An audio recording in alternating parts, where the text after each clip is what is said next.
Estamos ya en nuestro segmento de opinión. Hasta la fecha, la policía ha ejecutado 74 operativos Eslabón, con la promesa de llegar hasta los 100 a finales de año. ¿Cuántas bandas se han desarticulado y, sobre todo, qué implicaciones ha tenido en términos de seguridad ciudadana cuando la crisis económica de la región y también de Ecuador genera la percepción de una mayor inseguridad? De este y otros temas hablamos con nuestro invitado. José Serrano, ministro del Interior. Ministro, buenos días y bienvenido a este espacio. Vamos a hablar del tema de seguridad, pero antes quisiera tener una reacción suya con respecto a lo que ya ha hablado el primer mandatario y lo ha dicho más de una vez. Usted como la posibilidad de ser candidato para 2017 de Alianza País. Buen día, Marcela. Bueno, en realidad no ha dicho solamente José Serrano, sino algunos nombres de otros compañeros que también el presidente lo ha mencionado. Yo creo que en realidad estamos, en primer lugar, tengo yo que agradecer al presidente por esas palabras y esa mención tan gentil, tan generosa. Creo que es un reconocimiento al trabajo que venimos haciendo en materia de seguridad ciudadana, conjuntamente con la policía. Nuestro rol en este momento es en el Ministerio del Interior.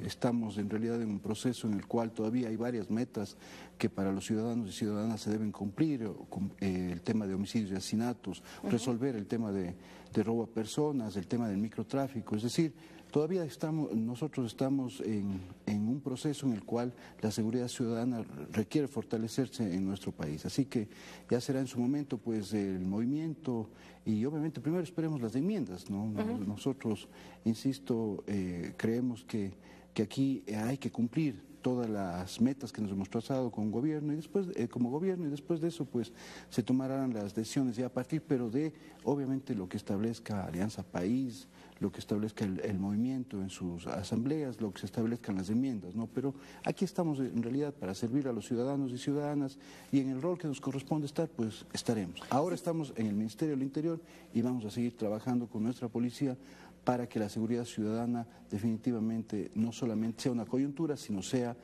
un proceso consistente y permanente que devuelva la paz y la tranquilidad a todos los ecuatorianos y ecuatorianas. Si se plantea la transitoria, algo que se va a definir de acuerdo a lo que se ha dicho por el Buró Político, también conjuntamente con los asambleístas de Alianza País este miércoles, su candidatura, entre otras que han sido mencionadas, podría ser probable. Entonces, ministro. Bueno, insisto, y yo reitero eso, Marcela, aquí lo que necesitamos es consolidar el proceso de seguridad ciudadana. Ese es nuestro rol en este momento.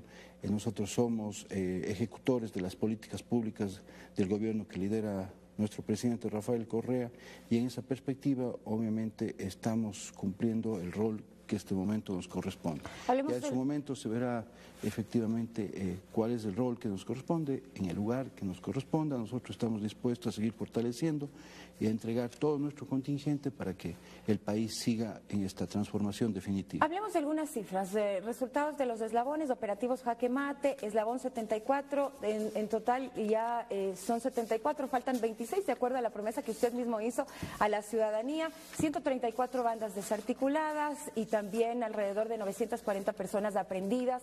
Esto, entre muchas cifras importantes, también tasa de homicidios 6 por cada 100.000 habitantes, nos ubica en una buena posición al Ecuador frente a los países de la región.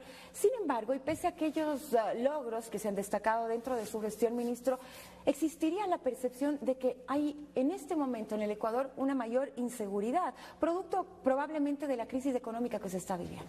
Bueno, en primer lugar, yo corroboro y, bueno, en realidad comparto completamente con lo que ha señalado el presidente. Es decir, una crisis en el país no la estamos viviendo. Obviamente que hay algunas situaciones que son delicadas en materia económica, pero las remuneraciones están al día de los servidores públicos, la policía no ha tenido ningún problema en los temas de pago en el pago de remuneraciones, los jubilados de la policía en cuanto al ISPOL no han tenido ninguna novedad alrededor del pago de sus pensiones, las inversiones continúan en materia de seguridad ciudadana. Obviamente que hay problemas, pero yo creo que efectivamente han estado resueltos adecuadamente con una planificación que se ha venido dando desde, yo diría que desde el inicio del gobierno del presidente, ¿no? Y en materia de seguridad ciudadana, una planificación que tenemos desde hace 4 años.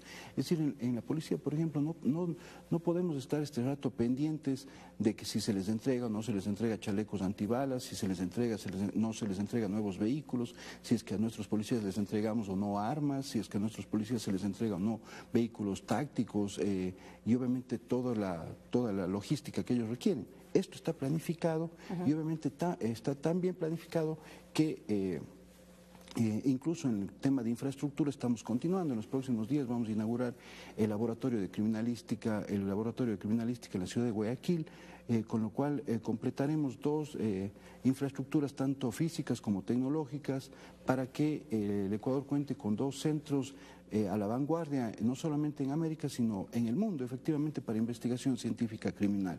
En esa lógica, obviamente, todo este proceso ha permitido también que comencemos a recuperar la institucionalidad en nuestro país en materia de seguridad ciudadana. Usted ha mencionado, Marcelo, algunos temas fundamentales. Hemos establecido una política pública, ¿no es cierto?, en la cual la gestión de la policía se va procesando ya no desde una perspectiva militar y reactiva, sino desde una perspectiva preventiva y obviamente de una policía civil y comunitaria. Haber desarticulado 134 bandas hasta la fecha, con 940 detenidos en 74 eslabones, que los hemos llamado. ¿Y por qué los llamamos eslabones? Porque son los que constituyen la cadena contra la impunidad. Estamos formando una gran cadena contra la impunidad. Esto obviamente corresponde a un trabajo de inteligencia antidelincuencial, que a su vez, con el trabajo que hace la DINASED, que hace antinarcóticos, que hace la propia policía preventiva, nos ha permitido disminuir los homicidios y asesinatos también. Aquí están bandas que simplemente habían operado en el país, no desde el año 2007, hay bandas que operaban aquí en el país desde los años 80. En el último eslabón, Jaque Mate, donde se aprendieron a 69 personas, ¿no es cierto? Hay bandas que operaban nuevamente con estructuras de las ex bandas de las Mamas Luchas, por ejemplo, y de las María Luisas. Estas bandas, lo importante de esto es que ahora hay un trabajo constante de inteligencia que nos permite, en tasa de homicidios y asesinatos, este rato, ya estar completamente seguros que terminaremos con una tasa de 6 casos por 100.000 habitantes. Esta, obviamente, es una tasa que está ya en la proximidad de países como de Europa Occidental, ¿no es cierto?, donde las tasas son 4, 3, 2 casos por 100.000 habitantes, donde solamente Uruguay y Chile tienen tasas tan bajas en la región. Ministro, entonces, ¿a qué obedece esta percepción que existiría en la gente y en la ciudadanía con respecto al tema de la inseguridad, si es que las cifras y la realidad no se compadece precisamente con esta percepción? Mire, yo creo que también ha habido un proceso de exacerbación de la inseguridad por parte de algunos medios, de empresas de comunicación privadas, ¿no es cierto? Pero no podemos desconocer que todavía tenemos algunos temas pendientes en materia de seguridad ciudadana, por ejemplo, en cuanto al robo a personas, el robo a domicilios y el propio microtráfico, ¿no? Aquí hay estructuras delincuenciales. Antes un robo a personas obedecía a un individuo que de manera aislada robaba a 3 o 4 personas. Ahora tenemos estructuras que están distribuidas en el país. Esas son las estructuras que estamos desarticulando. El día de hoy se gradúan 2.400 policías más, pero con un valor agregado nuestros nuevos policías, que ellos van a ser los primeros policías que tengan un título de 3er nivel, van a ser tecnólogos en seguridad ciudadana. Obviamente una policía que había sido desestructurada en el pasado, una policía, y ni se diga nuestras clases y policías, si la policía ya había sido marginada del proceso de desarrollo del país, nuestros clases y policías simplemente eran la última rueda del coche de esa postergación incluso. Entonces, con nuevos policías, con capacidades y con capacidades técnicas y críticas también para no solamente hacer un trabajo de patrullaje, no es un tema de solamente subirse en el patrullero, sino analizar previamente cómo se debe hacer ese patrullaje, en qué barrios hay que estar, en qué cuadra hay que estar, a qué casas hay que vigilar, etcétera. Con estos policías que tienen ya todas esas herramientas, que van a tener toda esa capacidad académica, ¿no es cierto?, aplicada en el territorio, usted va a ver que vamos a comenzar a tener resultados no buenos. Yo diría que extraordinarios en las próximas semanas. Este no es un tema en el robo a personas, robo a domicilio, el microtráfico. No podemos tomarnos un año, no podemos tomarnos 6 meses para recién comenzar a ver resultados. Comenzaremos a ver resultados inmediatamente también en estos aspectos fundamentales. Y en el microtráfico específicamente vamos a hacer un combate no solamente al microexpendedor, sino sobre todo a las estructuras que distribuyen la droga para que esos microtraficantes afecten a nuestros niños y jóvenes. Son deudas pendientes, ministro, sí, pero usted hablaba de una nueva institucionalidad de la policía, una nueva cara. ¿Por qué entonces, si es que está tan bien dotada, si es que los resultados son tan buenos, pese a que todavía faltan cosas por hacer, la necesidad en el tema, por ejemplo, de las enmiendas de incorporar a las Fuerzas Armadas en los temas de seguridad interna? Muchos hablan, por ejemplo, de una militarización de la seguridad ciudadana. Mire, yo creo que es la miopía también de los resentidos y amargados que tiene nuestro país, ¿no? Nosotros necesitamos, sí, hemos transformado a nuestra policía en una policía civil y comunitaria, ya no militarizada, en una policía ya no reactiva, sino en una policía preventiva que trabaja con inteligencia antidelincuencial. Obviamente los tiempos determinan también que toda la estructura de la fuerza pública en el país tiene que generar una transformación. Necesitamos unas fuerzas armadas que cumplan un rol efectivamente para defender la soberanía de nuestro país. La soberanía de nuestro país y la integridad y la defensa de la integridad de nuestro territorio ya no se pierde, ¿no es cierto?, como están planteando algunas de estas personas, obviamente, que no tienen, que su capacidad de análisis es muy pobre, es basada sobre todo en la amargura y el resentimiento, insisto, ¿no es cierto? Las Fuerzas Armadas, la soberanía de nuestro país ya no se va a perder en la zona de frontera territorial del Ecuador como tal. Vamos a perder nuestra soberanía, la vamos a perder en los barrios, porque el microtráfico cada vez ocupa más territorio.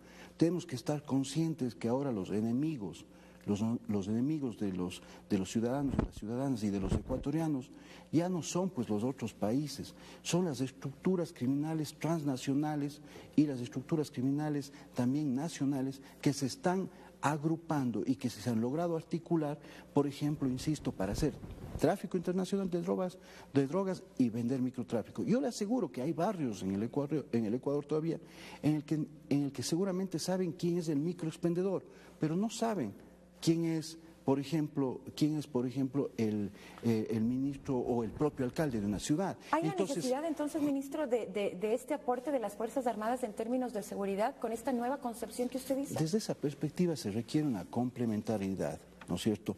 La fuerza, por eso se conoce a las Fuerzas Armadas y a la Policía Nacional como fuerza pública.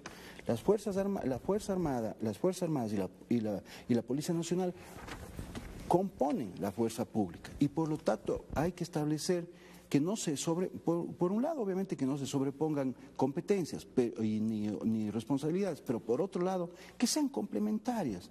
Entonces estamos haciendo ya trabajos de control de armas conjuntos, se lucha permanentemente con la Armada Nacional en la zona marítima, ¿no es cierto?, para el tema del tráfico por mar de drogas. Con la FAE obviamente se hace un trabajo de igual manera en el tema aéreo. Con el Ejército hacemos lo mismo en las zonas de frontera y en otros lugares para el tráfico internacional. Entonces, lo que se requiere es obviamente que transparentemos también, pues nuestra Constitución dice, es que los militares luchan contra los enemigos, en cambio la policía lucha por los ciudadanos. Imagínense ese antagonismo tan simple, tan rústico que pretenden plantear. Toda la fuerza pública tiene que luchar por los ecuatorianos y ecuatorianas y a partir de ahí establecer unas competencias que le permitan, ¿no es cierto?, a nuestras Fuerzas Armadas también tener un rol preponderante en lo que corresponde a su mandato constitucional, defender la soberanía y la integridad territorial del país, que ya no la vamos a perder, insisto, en la zona de frontera, sino en los barrios por este avance y esta apropiación territorial 30 segundos, de la droga. Por ejemplo. No hay riesgo entonces de una militarización de la seguridad como se ha venido insistiendo. Lo que estamos haciendo con la seguridad ciudadana es, como dice su nombre, ciudadanizándola. Ahora son los ciudadanos los que cumplen el rol fundamental ahí. La policía ya no llega al barrio solamente para reaccionar frente al delito. Lo que requerimos es que obviamente ahora tengamos un trabajo complementario establecido también en la Constitución para nuestras Fuerzas Armadas y le devolvamos al país esa lógica para que los ecuatorianos y ecuatorianas vivan sin miedo, ¿no? Gracias, ministro. Un buen día para usted. 7:13. Nos vamos a los segmentos de la comunidad en Quito y Guayaquil. Regresamos.